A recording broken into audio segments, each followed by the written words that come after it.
तुम ग्रेजुएट होते हो, बुक्स खरीदते हो और खुद से कहते हो कि बस 1 साल लगेगा, लेकिन क्लॉक सिलेबस से भी तेज चलती है। बिना किसी स्पेसिफिक टारगेट के वो 1 साल इजीली 3 साल बन जाता है और तुम एस्पिरेंट ट्रैप में फंस जाते हो, फुल टाइम पढ़ते हुए, जबकि तुम्हारा professional gap, year gap half decade बन जाता है। मैथ बहुत अनफॉरगिविंग है। हर साल मिलियंस फ्रेश ग्रेजुएट्स मार्केट में एंटर करते हैं और माइक्रोस्कोपिक पूल ऑफ वैकेंसीज के लिए compete करते हैं। 12 मंथ्स में जीतने के लिए तुम्हें ये देखना बंद करना होगा कि क्या बेस्ट है और ये देखना स्टार्ट करना होगा कि मैथमेटिकली क्या प्रोबेबल है। इस टाइमलाइन को 1 साल से कम रखने के लिए हमें वो वेरिएबल्स एलिमिनेट करने होंगे जो तुम कंट्रोल नहीं कर सकते। हेवी फिजिकल टेस्ट्स के लिए ट्रेनिंग या स्पेसिफिक हाइट रिक्वायरमेंट्स मीट करना एक्स्ट्रा प्रेप की मंथ्स और जेनेटिक लक ऐड करता है। इन सबको हटाकर हम इंश्योर करते हैं कि तुम्हारी इंटेलेक्ट ही ओनली बॉटलनेक हो। हम एक सिग्निफिकेंट पे ऑफ के लिए भी फिल्टर कर रहे हैं, जहां स्टार्टिंग सैलरीज 45,000 से लेकर 1 लाख पर मंथ से ऊपर तक होती हैं। फाइनली, सिलेबस ऐसा होना चाहिए जो एक डेडिकेटेड स्टूडेंट सच में 365 डे विंडो के अंदर मास्टर कर सके। बहुत से स्टूडेंट्स इसलिए फेल हो जाते हैं क्योंकि वो हाईएस्ट पॉसिबल सैलरी के पीछे भागते हैं, बिना समझे कि प्रेपरेशन उन्हें उनकी 1 ईयर लिमिट से काफी आगे पुश कर देती है। कुछ लोग सबसे इजी एग्जाम चूज कर लेते हैं और बाद में रियलाइज करते हैं कि उन्होंने अपनी करियर ग्रोथ शुरू होने से पहले ही कैप कर दी। सिलेक्शन स्पीड एक ही कैलकुलेशन पर डिपेंड करती है, अवेलेबल वैकेंसीज की वॉल्यूम को अपने पर्सनल रिस्क प्रोफाइल के साथ मैच करना। ये मैट्रिक्स स्टडी एफर्ट को लाइफस्टाइल और स्टैटिस्टिकल रिस्क के अगेंस्ट ये डीप फाइनेंस और इकोनॉमिक स्टडी डिमांड करता है इलीट एग्जीक्यूटिव वर्क और 1 लाख सैलरी के लिए। बट वैकेंसीज बहुत लो हैं, इसलिए 12 मंथ्स में कट ऑफ क्लियर ना कर पाने का रिस्क हाई है। आरबीआई ग्रेड बी को 1 ईयर प्लान के लिए चूज करना अपने टाइम के साथ एक गैम्बल है। ये रूट सिर्फ उन लोगों के लिए है जो अगर राउंड 1 में नंबर्स उनके फेवर में ना जाएं तो अनएम्प्लॉयड रहने का रिस्क अफोर्ड कर सकते हैं। हाई पे के साथ बिना कॉम्प्लेक्स फाइनेंस थ्योरी के बैंकिंग सेक्टर ऑल्टरनेटिव है। एसबीआई पीओ जैसे एग्जाम्स टिकिंग क्लॉक के अंडर मेंटल स्पीड और एक्यूरेसी टेस्ट करते हैं।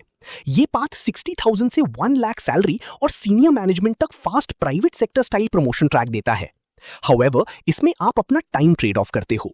बैंकिंग में high pressure targets, frequent city transfers और डिमांडिंग शेड्यूल होता है जो ऑफिशियल आवर्स से काफी आगे तक चलता है। इसका direct opposite EPFO enforcement officer role है।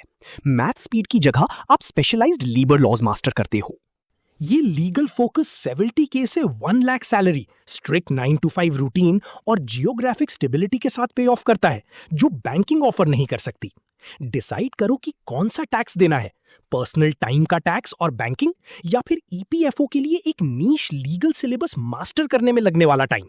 फिर आता है वाइल्ड कार्ड, आईबीएसीआईओ। यहां प्रेपरेशन इंटेलिजेंस फ्रेमवर्क्स और सिक्योरिटी पर फोकस करती है, स्टैंडर्ड एडमिनिस्ट्रेशन से हटकर। ये उन लोगों के लिए चॉइस है जो डेस्क जॉब अवॉइड करना चाहते हैं। इसमें डायनामिक फील्ड वर्क और 45 से 80,000 रुपीस का सॉलिड सैलरी रेंज मिलता है।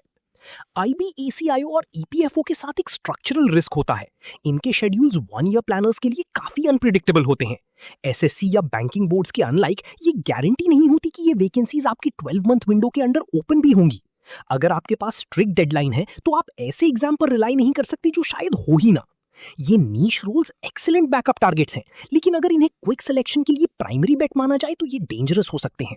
सक्सेस के लिए एक ही लेन चूज करना और उसी में स्टिक रहना जरूरी है। तुम्हें इस इंपल्स को इग्नोर करना पड़ेगा कि एक साथ 5 डिफरेंट एग्जाम्स के लिए क्रॉस प्रिपेयर करो, क्योंकि इससे बस फोकस डाइल्यूट होता है।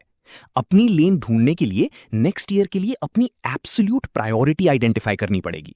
अगर तुम्हारी प्रायोरिटी मैक्सिमम प्रेस्टीज है और फेलियर का रिस्क हैंडल कर सकते हो तो आरबीआई ग्रेड बी टारगेट करो। अगर तुम्हें फास्ट प्रमोशंस चाहिए और कॉर्पोरेट स्टाइल वर्कलोड से प्रॉब्लम नहीं है तो एसबीआई पीओ के लिए जाओ। अगर तुम्हें 5 PM क्लॉक आउट और फिक्स्ड लोकेशन चाहिए तो बैंक्स को अवॉइड करो और ईपीएफओ नोटिफिकेशन का वेट करो। लेकिन मोस्ट ग्रेजुएट्स रियलिस्टिक ऑप्टिमाइजर्स होते हैं। तुम्हें स्ट्रॉन्ग सैलरी, सोशल स्टैंडिंग और एग्जैक्टली 1 ईयर के अंदर पास होने की हाईएस्ट पॉसिबल सर्टेनिटी चाहिए। उस गोल के लिए SSC CGL statistically sound choice है। इसकी मैसिव वैकेंसी वॉल्यूम और प्रिडिक्टेबल एनुअल शेड्यूल इसे पेचेक तक पहुंचने का सबसे रिलायबल पाथ बनाते हैं। ये इसलिए काम करता है क्योंकि एफर्ट टू प्रोबेबिलिटी रेशियो तुम्हारे फेवर में स्क्यूड होता है।